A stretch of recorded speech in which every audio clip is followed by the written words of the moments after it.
Tome teu assento. Aleluia. Choracaba.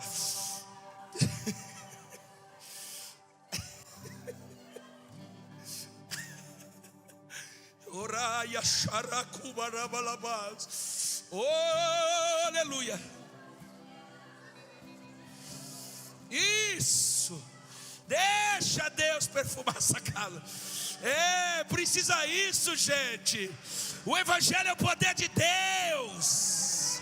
O evangelho é conversa fiada. A Bíblia diz que onde Jesus passava as coisas aconteciam. Os cegos enxergavam, os surdos ouviam.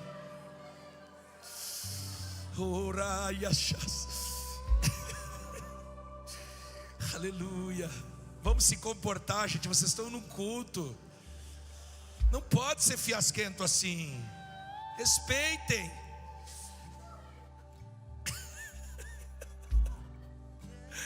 Aleluia. Tome teu assento. Quem não tem lugar, senta no chão. O pessoal do fundão quer vir para frente aqui, não, dar um cheiro nele. Senta aqui, ó. Nós temos só alguns minutos. São 18h38. É só o segundo dia. Nós temos mais 2 ainda para quebrar tudo. Aleluia. Amanhã vem um que eu não sou digno de atar sandália. Ele vai derramar outra porção aqui. Aleluia. Obrigado pelo convite, igreja CCA. Eu venho do sul tão entusiasmado. Aí eu chego aqui, né? E eu sinto assim, eu estou sentindo algo tão precioso que eu voltei 20 e poucos anos da minha vida hoje. Aquela vontade de gritar, de chorar, de rolar no chão, ai, como era gostoso. Não tinha nenhum protocolo, era só o culto. Às vezes era o culto da tarde da bênção, tinha meia dúzia. Puxa, era tão bom, eu não tinha nada, não sabia nada. Só sabia chorar, porque eu tinha tanto pecado, que eu acho que cada lágrima Deus ia pegando, ia me perdoando, e aquilo ia sendo reverberado nas regiões celestes, ia voltando em glória, e eu ia me sentindo cada vez mais no Senhor. Louvado seja Deus. Louvado seja Deus. Louvado seja o Senhor. Eu trouxe a bandeira, está ali com Laurinha. Essa bandeira vai ficar aqui, pastor. Ela vai ficar na sala dos intercessores. Eu peço que vocês façam um compromisso com o Rio Grande do Sul em oração. Aleluia. Nós precisamos de vocês, irmãos. Precisamos que vocês incomodem o Espírito para que Deus acorde a igreja gaúcha. Eu quero acreditar que diante de tanta zombaria, dizendo porventura pode vir coisa boa de lá? Tem coisa boa de lá? Eu quero ser um que vai declarar: vem e vê. Vem lá no sul e vê. Os mortos estão levantando as tumbas, os cegos estão tendo vista, as massas estão se rendendo ao Cordeiro. Ninguém para diante de uma igreja posicionada. E eu vou deixar essa bandeira aqui na CCA. E já que é uma noite profética, é ou não é? É ou não é? Eu declaro na autoridade do Messias, e eu vou plantar na vida do líder de vocês, Pastor Marcos. Eu estou dando o meu relógio para ti. E não é só um relógio, é a marca de um novo tempo. Eu entrego nas tuas mãos, o relógio é teu. Vou te dar o carregador também.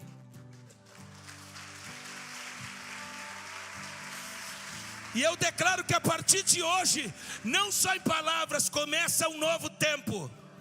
Uma onda de transformação rápida, poderosa da parte de Deus. Sinais, maravilhas, conversões vão assustar, Tiaguinho. E esse relógio Toda vez que o Senhor olhar para ele, tu vai lembrar desse dia. Começou um novo tempo na CCA. Vai se levantar uma graça tão grande. Eu profetizo homens que vão tomar as esferas de Garanhuns. Empresários vão se levantar entre vós. Homens com muita grana. Vem aqui. Vem cá. Vem cá, Laurinha. Vem cá, tu também, macho. Sobe aqui. Os três vão vir. Vem cá. São eles? Como é o nome?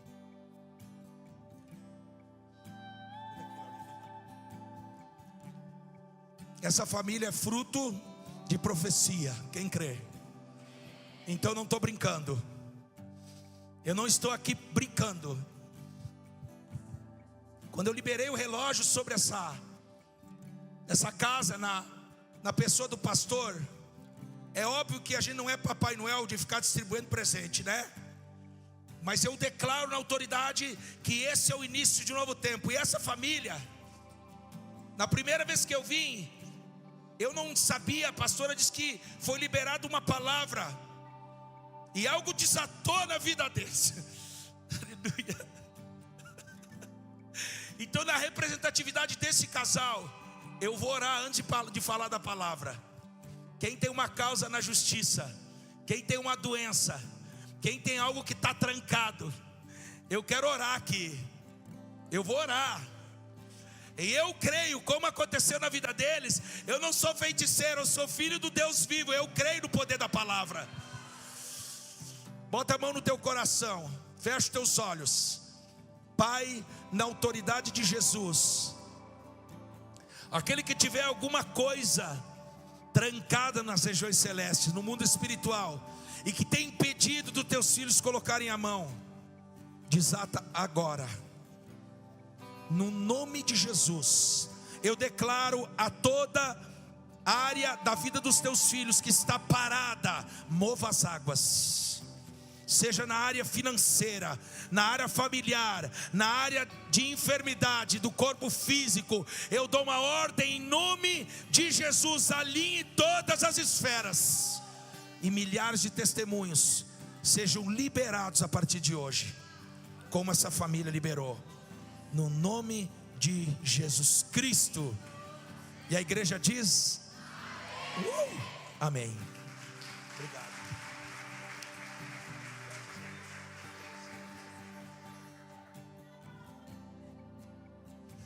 Salmo 51. Aleluia. Aí ele está aqui na casa.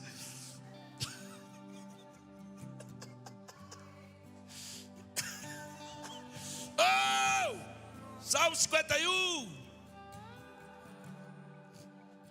Nós falamos de um menino chamado Davi. Hoje pela manhã nós estávamos falando da maneira que Deus pegou ele e foi conduzindo ele em treinamento até chegar no nível de maturidade.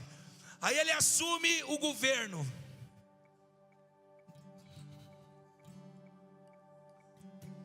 Cadê a baleia?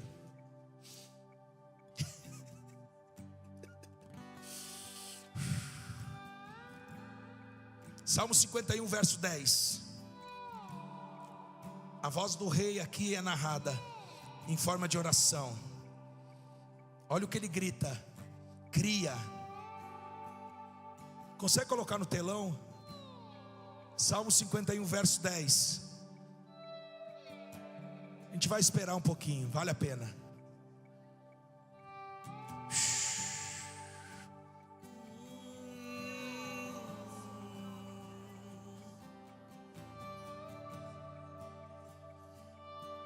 Salmo 51, verso 10. Deixa. Cria em mim, ó Deus, um coração, e renova em mim um espírito, e não me lances fora da tua, e não retire de mim o teu. torna-me a dar alegria da salvação, e sustenta-me com espírito voluntário. Verso 13, isso é profecia sobre CCA. Então eu ensinarei aos transgressores os teus caminhos, e os pecadores a ti se converterão. Amém. Aleluia. Nós estávamos falando desse soldado chamado Davi. A vida de Davi é um mistério. Deus chama esse cara de homem segundo o meu coração. Aí tu vai para a história. Tu vê Davi no início do seu treinamento, quando Deus o chama. Obviamente quem não esteve pela manhã, eu vou rapidamente narrar, para nós terminarmos concluindo com aquilo que Deus vai fazer aqui. Hoje de manhã nós começamos a falar da escolha de Deus sobre os filhos de Jessé. Os homens cansados de ser governado por Deus, não suportaram, queriam ser como as nações normais. Eu quero um governo. Aí Deus, puxa vida, escolha um aí, um rei para vocês. Não deu certo, aí Deus escolheu Davi. Ali começou o processo. Davi era treinado o tempo inteiro por Deus, desenvolvendo um ministério que amanhã ele ia precisar estar pronto. Ele defendia o rebanho dos leões, dos ursos. Ele cuidava das ovelhas. Depois ele chegou diante de um gigante. Então a vida de Davi foi um mistério. Foi sendo treinado de tempo em tempo, 20 anos, 22 anos mais ou menos, do momento que Samuel declarou que Deus o escolheu como rei. Ele levou 22 anos sendo treinado até chegar ao trono. Tu imagina quantos processos passaram. E a maneira humilde de Davi, sendo rei, escolhido por Deus, se submetendo à lealdade a um rei caído, falido. O próprio Deus disse: por que tu tem pena? Por que vocês têm pena dele? Eu já saí de cena, gente. Aí Davi assume o trono, começa a governar a nação de Israel, e vence batalhas, porque cada vez que ele ia para a guerra, ele consultava o Senhor. E ele ia para a guerra, quando Deus dizia vai, ele ia. Não importava o exército contrário, ele botava na lona. Ia para a lona. E ele pegava os despojos. E Israel ia se tornando mais rica e mais rica e mais poderosa. Homens mais iam se juntando a Israel. E o exército ia subindo de tamanho, de formosura. Até que um dia, a história narra que Davi resolveu não ir para a guerra. Ele ficou no palácio. Hoje eu vou tirar o dia para descansar. Por isso que eu fiz questão deles não sair daqui. Nós não estamos aqui para passear. Nós estamos aqui para abrir o coração de Deus e deixar Ele derramar em nós. Então esses protocolos, levanta, desce, levanta a mão, baixa, toma água. Aqui ó, pregador tomando café gourmet. Deus está bagunçando. Ele está no seu palácio. Ele corre os olhos. Ele vê uma menina, esposa de um soldado, de frente dele. A história diz que ele se encanta. Enfim, não quero ficar me detendo nisso. E ele tropeça com Betseba. E ele não só tropeça, como ele mata o seu guerreiro. Ele manda Urias da frente de batalha para morrer, para tentar apagar o pecado. Eu vou fazer o seguinte: eu já me lasquei mesmo, então eu vou tentar eliminar o problema um pouco, daí fica pelo menos menos fardo. Manda Urias muito leal, vai à frente e morre. E aí vem Deus. Deus levantou um profeta e disse: Natã, Pega a tua coragem e vai diante do rei. Quem está aqui?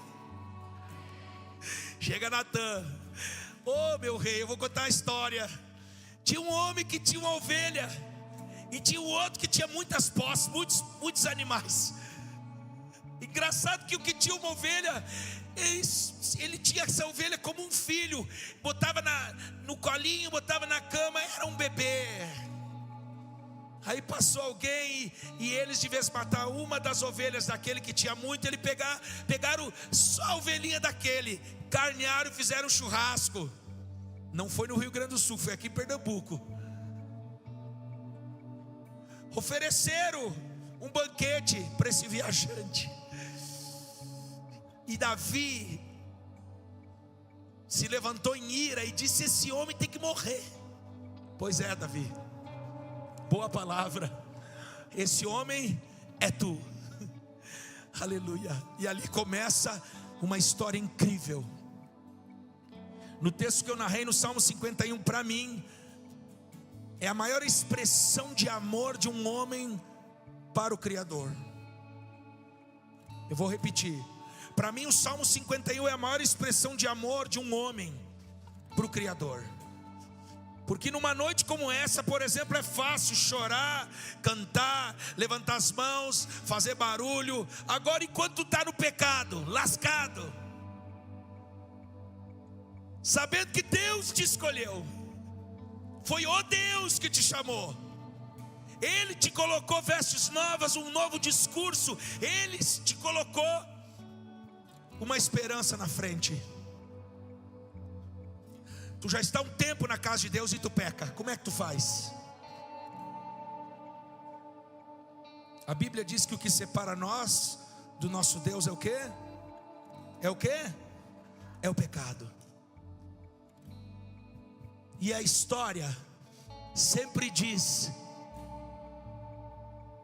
que todo avivamento, antes dele, alguém se submete.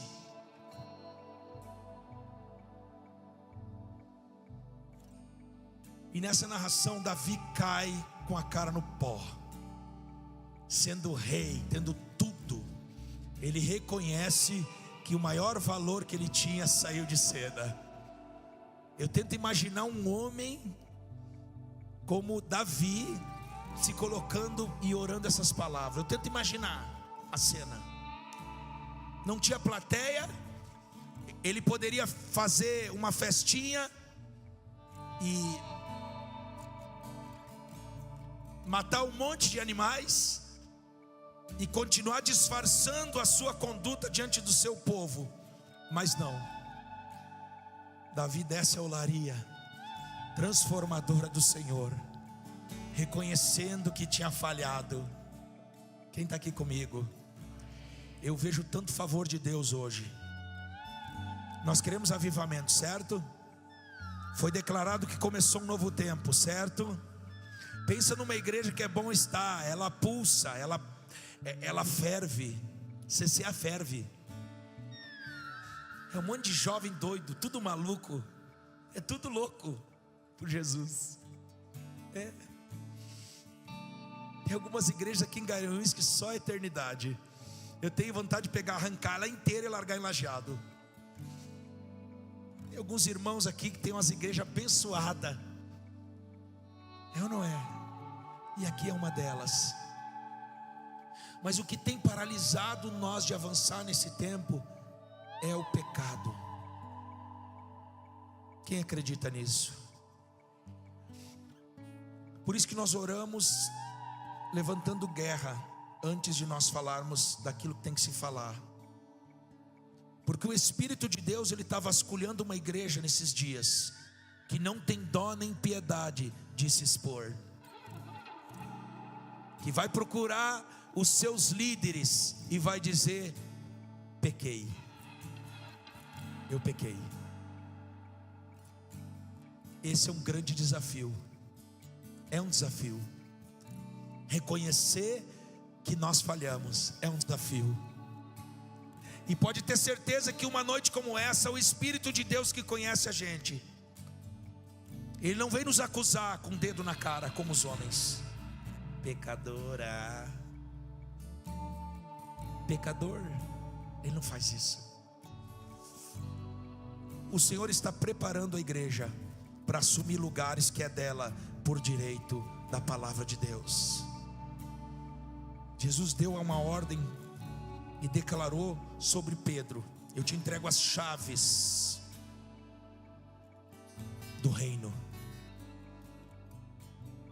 Nós temos o direito de adentrar as regiões celestes e reivindicar coisas que são nossas como igreja. Por que não acontece? Por que a maioria dos crentes não consegue avançar? Hein, Tânia? Por que muito crente agora é 8, amanhã é 80, depois cai para o 8 de novo? É uma gangorra. Ora em cima, ora embaixo, ora em cima, ora embaixo. Se o pastor cita o nome, ganha um mês, o irmão está ali fervendo. Meu, o pastor citou meu nome, agora eu sou especial. Daqui a um pouco ninguém mais fala e fica brabo, beiçudo numa cadeira. É um exército de frouxo, gente. É a igreja caída, sem formosura. Desculpa, a maioria das igrejas que se diz do Senhor, Tiaguinho, elas não têm a força que Deus falou que ia dar para a igreja. Famílias tombadas, casamentos destruídos, filhos rebeldes, cristãos viciados em pecados de estimação e não conseguem romper, porque o diabo entrou nas mentes, cauterizou a mente.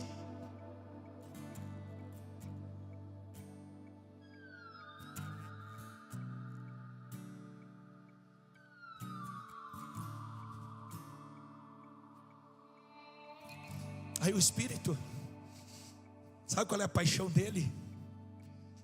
É ver alguém voluntariamente render-se. É voluntariamente render-se.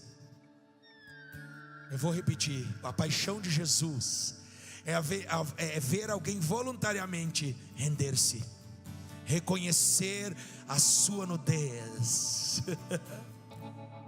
Eu falei sobre a igreja de Éfeso, lá em Caruaru. Diferente de hoje, que hoje tem uma liberdade extraordinária aqui. Ontem foi uma intimidação. E a igreja de Éfeso foi quando Jesus falou para Paulo sobre o exemplo de Éfeso, ele começou a dar as credenciais: olha, você é forte, você me busca, frequenta os cultos, não tolera isso, não tolera aquilo. Porém, eu vou te dizer o que falta em ti. É uma coisa que tu abandonou. Tu abandonou a simplicidade de quando sentia o meu cheiro, se rendia. E eu te peço, volta às práticas antigas. Quem está aqui comigo? Os jovens hoje é muito fácil. Eu olho essa galera jovem, eu fico doido, porque eles têm tanta fome que nós temos que quase que travar eles. O jovem se atira mesmo, é fiasquento, né? O jovem está nem aí. O problema é os mais velhinhos cheios de razão, né? Eles sentam nos seus quadrados e ali ficam conjecturando, analisando e muitas vezes julgando os pastores, os líderes, os ministradores, os discipuladores, porque eles pensam que já conquistaram algo importante. Eu vou declarar, eu li um texto que o rei que Deus escolheu, Davi, tendo um império, exércitos e uma multidão que se curvava sobre as suas obras, o que ele decretava era uma ordem: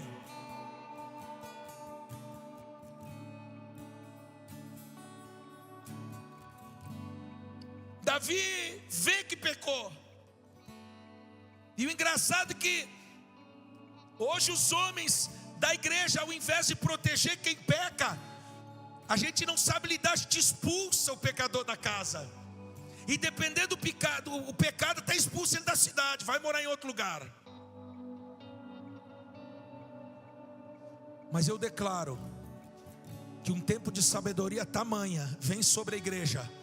Nós vamos sentar às mesas, nós vamos ajudar os pecadores. Nós não vamos mais acusá-los, porque Jesus ama o pecador, Ele não tolera o pecado. E a igreja que está se levantando, a sabedoria do alto vai dar conselhos, ao ponto de convencer os homens dos seus pecados. Nós levantaremos em guerra contra o pecado. Como disse a pastora de manhã, que a gente tem que, os jovens que estão namorando tem que cuidar para não se abrasar. É difícil. Mas o amor do Senhor, quando invade o coração de alguém, a única paixão é não pecar e adorar o seu Senhor. Aí Davi se curva e começa a declarar: cria em mim, ó Deus, cria em mim, ó Deus, um coração puro. Renova em mim, Senhor, um espírito reto. E não lances fora, não me lances fora da tua presença, e não retires de mim o teu espírito, e torna-me da alegria da salvação. Quantos crentes não adoram mais o Senhor em espírito e verdade? Declaramos que o Messias está vindo, certo? Jesus está às portas, certo? Ele está vindo, e Ele vai buscar quem? Uma igreja santa, pura, preparada e madura. A noiva que está sendo esperada pelos céus não é um bando de meninos, não é uma noiva de qualquer jeito, é uma noiva adornada, preparada, polida, convicta do que quer, sabendo que o seu marido é Cristo. Despida de toda vaidade.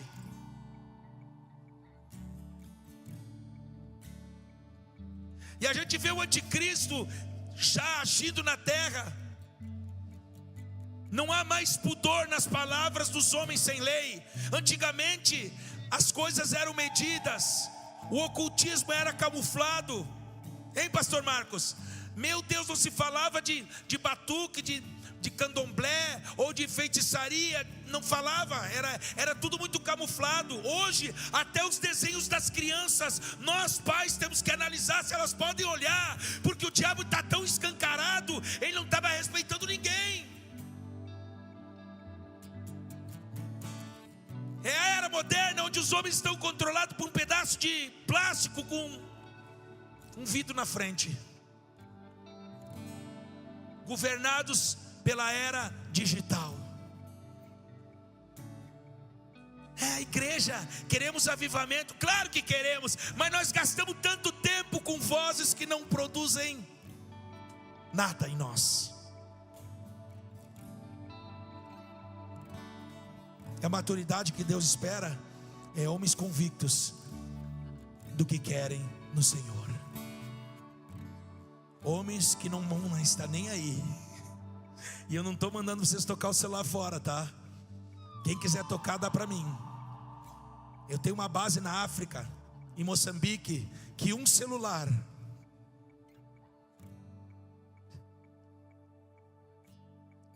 tem muito valor. Um celular, eu tenho um celular, eu dei um celular para o meu líder.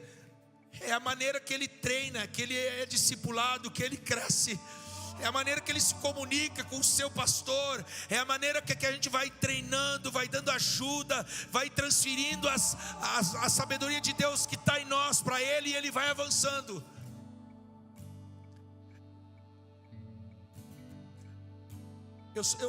Sabe que é uma coisa que eu não sei nem fazer.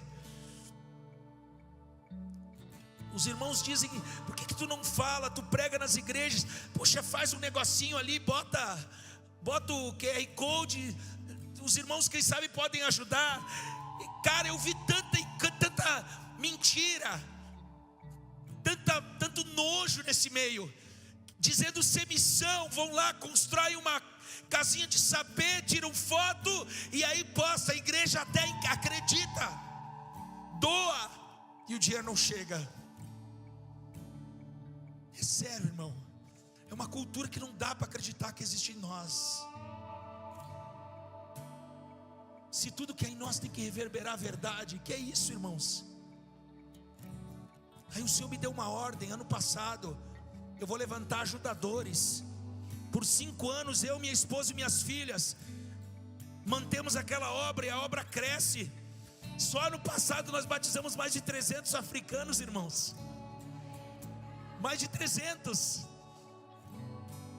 E o engraçado é que a água lá, pastor Marco, era até a cintura. O primeiro se batizou numa água marronzinha. O último eu batizei no lodo. E o mais incrível, que nós estamos avançando. Já foram construídas 4 igrejas, uma base.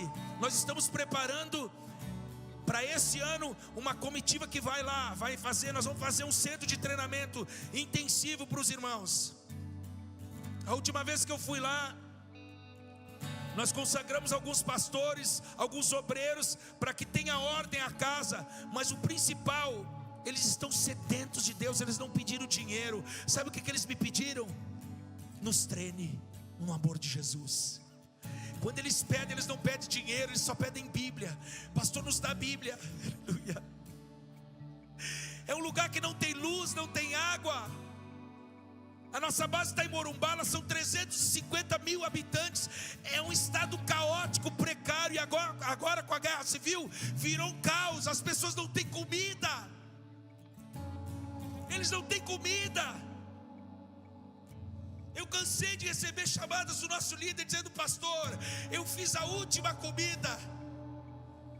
Tem como nos ajudar a mandar um recurso para comprar comida?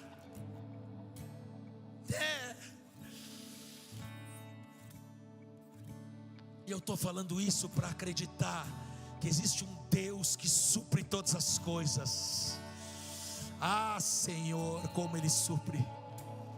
No começo desse ano, eu vou contar esse fato. Eu estava pregando na Família 61, ali em Recife. Vocês devem conhecer, do pastor Cláudio, a pastora Cris Catel. E ali foi como hoje, entramos em guerra no mundo espiritual. E nós denunciamos o espírito de Jezabel, que tem tirado a voz profética do meio da casa. Enquanto que eu estava liberando, eu vi em visão, eu vi um redemoinho sair de dentro do mar. Um redemoinho preto, com folha, com sujeira. Ele adentrou, ele subiu o muro da igreja. E ele se postou numa altura de uns 3, 4 metros. E se personificou numa mulher muito formosa, toda de preto. E ela me olhava e dizia: eu vou te pegar. Tu me denunciou, eu vou te pegar. Sem falar uma palavra, o Espírito de Deus, eu sabia que algo ia acontecer. Aí terminou a reunião. Eu falei: obrigado.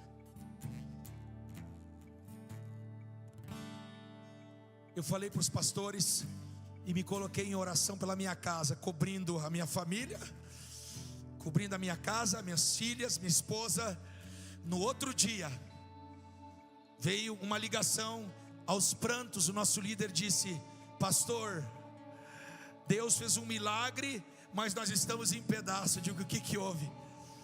Ele disse: levantou um redemoinho, um ciclone, do nada. Nós tínhamos acabado o culto, as pessoas tinham ido para casa. 10 minutos depois, levantou um redemoinho. E pasmem, lá é um lugar de casebres, que a casa é de tijolo. Lá não tem cimento, o cimento é barro, é lodo. E as casas são de palha. E a nossa igreja é de tijolo, cimento e folha de brasilite, não, de zinco. De zinco. Bem mais forte que as casas ao redor. Esse ciclone veio, soprou, caiu a igreja inteira da matriz. Não sobrou um tijolo. Ele disse: nós estamos aqui, não sabemos o que fazer. Eu disse: alguém se machucou? Não. Eu disse: então fica tranquilo, que a igreja não foi tocada. A igreja não caiu, ela está em pé. Tudo coopera, todas as coisas cooperam, disse Paulo aos Romanos, todas as coisas cooperam. Olha, eu quero te dizer, tu está essa noite aqui, e não é para tu receber intimidação, é Deus te convencendo, dizendo: ei meu filho, lança aos meus pés todas as coisas, eu sou o Senhor, se verdade sair de ti, eu transformo todas as coisas. Faz um mês atrás, um mês e meio, só falta as brasilites agora. Só as brasilites. A igreja está de pé de novo e mais bonita que antes. Mais bonita que antes.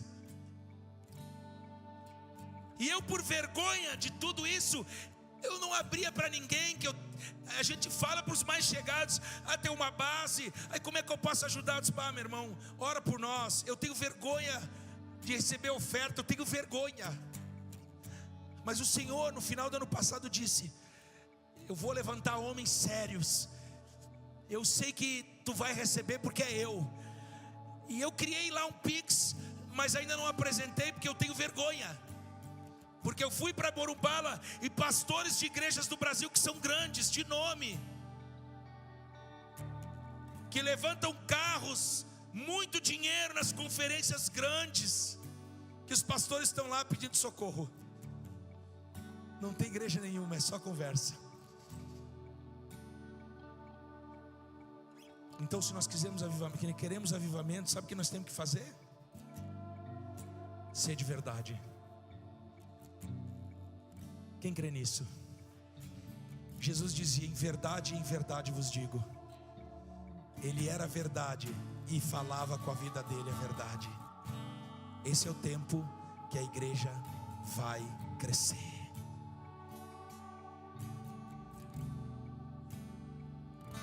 Não é mais tempo de nós sermos meninos, moleques, falsos uns com os outros, mesquinhos financeiramente.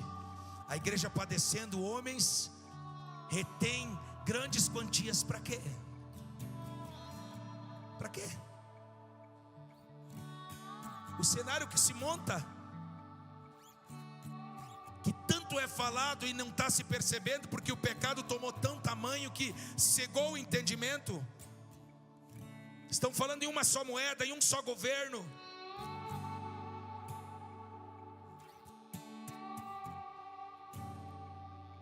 E aí nós temos que subir as tribunas, cuidar em falar de finanças. Temos que inventar 1000 parafernália para o povo participar. É camiseta, é boné, é chaveiro, né? Para não pedir, irmãos, vamos acreditar na causa. Aí nós inventamos um monte de coisa. E legal ter camisetas com muito bom gosto, que nem vocês têm. Mas a igreja madura, ela participa voluntariamente. Voluntariamente. Se nós acreditamos na causa, tudo que está em nós é do Senhor. Tudo é do Senhor. Está quente aqui dentro, precisa colocar ar. Um ar desse custa 15, 20 mil reais. É caro, gente.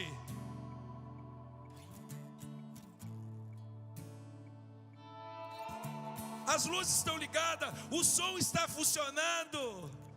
É caro. É caro.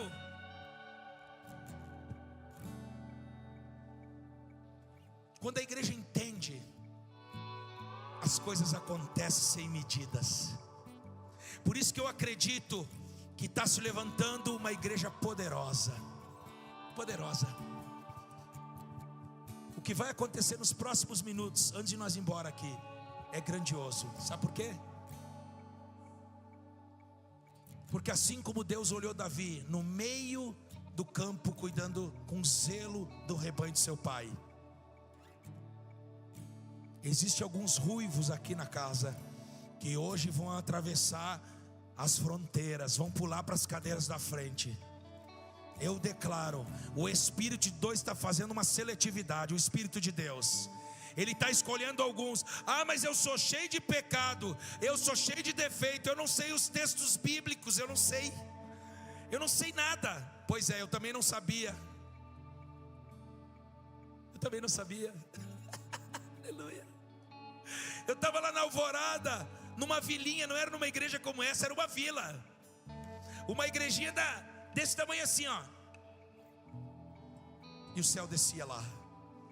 Havia esperança, e o principal, nós reagíamos sobre aquilo que era liberado.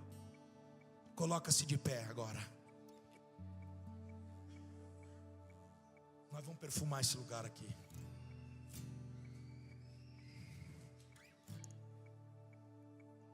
Nós vamos perfumar a casa. Se tu veio essa noite aqui para receber uma palavra profética, aí está liberada a palavra profética. Acorde, tu que dormes. Desperta, tu que dormes. É tempo de estar posicionado, não dá mais. Se tu está em pecado, não tem problema, não precisa vir aqui para frente. Eu sou pecador, mas dentro de ti diz: Pai, aqui está o meu pecado. É uma noite especial aqui. Avivamento é isso. É avivar dentro de nós o espírito voluntário. Deus está criando uma geração madura de boas obras, aptas a entrar nos lugares celestiais, pegar os ferramentários e ir para a guerra. Sinais como nunca antes vão acontecer. Eu creio em sobrenatural, irmãos. Eu sou maluco. Eu olho alguns homens e eu penso: vocês têm tanta coisa, Deus já deu tanto para vocês, por que Deus não escolheu vocês para fazer? Escolheu eu. E eu estou entrando, as portas estão abrindo, eu estou indo. Eu e Gustavo Zanota e mais alguns irmãos estávamos na Inglaterra. Vou contar essa. Nós atravessamos toda a Escócia por causa de um casal que estava numa casa. Nós atravessamos toda a Escócia de carro por causa de um casal. Chegamos naquela casa, aquele casal teve uma história. Eles foram 22 anos missionários na Índia. E Deus disse para ele: agora vocês entregam a missão e voltam para a Escócia, porque eu trarei as nações dentro da casa de vocês, e eu começo um novo tempo. Quando essas nações entrarem, eles muito obedientes foram, mas eu tento imaginar na mente deles: como é que as nações vão vir para dentro da minha casa? Aí chega alguns gordinhos aleluiados. Chega nós. Houve um culto em 9 pessoas dentro de uma casa. Sobrenatural. 4 nações juntas naquela sala. E Deus começou uma obra extraordinária. É isso que eu creio. Eu creio nesse tempo, profetas, meninos sendo visitados em sonhos e dizendo: amanhã quando tu acordar, tu vai na rua tal, bate na porta do número tal, quando sair a pessoa, só deixa lugar para mim, eu vou tomar tua boca, eu vou fazer o resto. Eu creio no sobrenatural. Eu creio paralítico se colocar de pé. Eu creio. Eu me converti na Assembleia de Deus, uma igreja que pulsava os dons de Deus.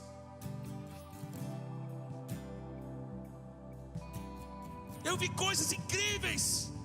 O tempo foi passando, a igreja foi modernizando. Hoje é tudo colorido. Se nós não se adaptar, o povo não vem, cara. João Batista não tinha formosura e o povo ia lá no deserto. João Batista não tinha formosura, ele ia num lugar no deserto. Quem crê nisso? Eu creio numa igreja jovem, rendida. Quando eu falo jovem, não é de idade, meu irmão, é jovem de dependência, onde Deus pega na mão e leva que nem criança, conduz como criança. Vem pra cá, vai pra lá agora, filho, vai aqui, ó, come isso não. Eu creio no poder de Deus. Eu creio, meu irmão. Eu creio em homens de alto nível, patentes altas entre as sociedades, e Deus vindo, visitando com seu Espírito, e eles vão lançar as coroas no chão e vão dizer: tudo que eu tenho eu lanço fora, como Paulo disse.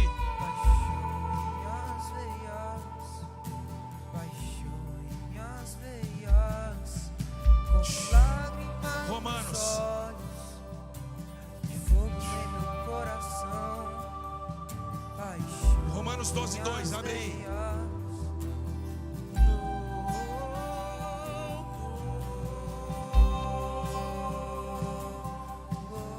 Romanos capítulo 12, verso 2. Não vos conformeis com o mundo, mas transformai-vos pela renovação do vosso entendimento, para que tu experimente qual seja a boa, agradável e perfeita vontade de Deus. Mesmo Romanos, volta um pouco, no capítulo 8, no verso 18, Paulo diz: para mim, eu tenho por certo que as aflições desse tempo presente não são comparados com a glória que há de vir. A ardente expectativa da criação aguarda a revelação dos filhos de Deus.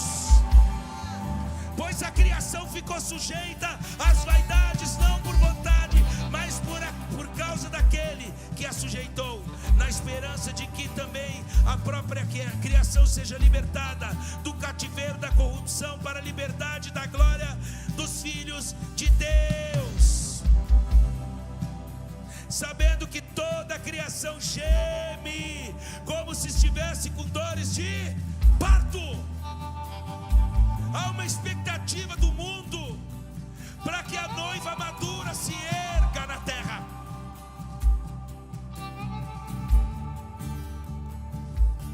Não adianta eu dar uma bazuca para Laila, ela não vai saber lidar. Sabe o que tem que dar para ela? Um brinquedo, um bonequinho.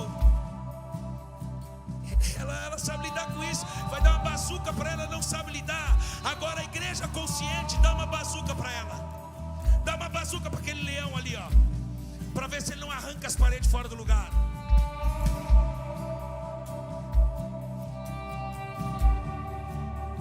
Eu venho como um profeta nessa casa. Eu declaro que toda vaidade vai perder as forças aqui.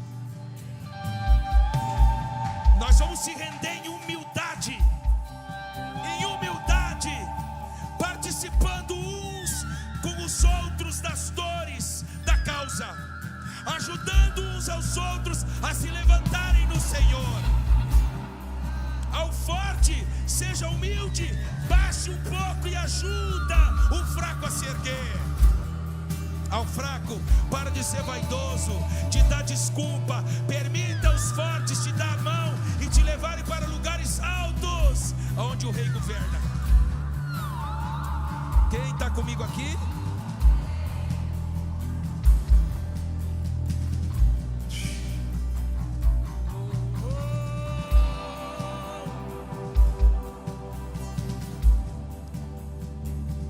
Ao cheiro das águas, aquele que está morto se ergue. Ao cheiro, não precisa nem ser as águas. E sabe o que eu vejo? Hoje eu tô meio crente aqui. Sabe o que eu vejo? Eu vejo aquele homem olhando. O que tu enxerga? Puxa, não tem chuva, mas os meus olhos contemplaram uma nuvem. A nuvem tem o tamanho da mão de uma pessoa. Eu medi, era pequenininha. Eu creio, pastor Marcos.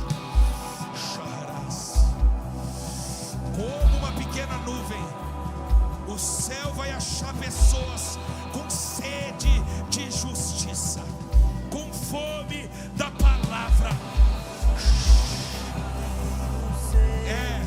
E vai chover tão forte.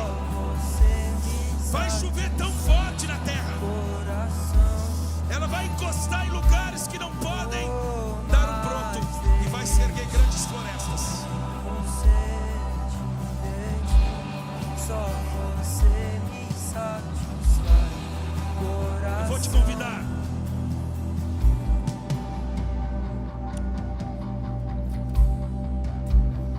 Eu vou te convidar a sair do teu lugar, tirar as tuas coroas. Eu não sei o que vai virar aqui, tá? Só vão ter que empurrar as cadeiras para trás, eu não sei. Eu sei que Deus nos trouxe aqui como um centro de reabilitação. Há um centro de recuperação. Homens vão voltar a ser crianças aqui. Alguns Deus vai alinhar na área financeira. Ele vai começar a governar a tua área financeira. E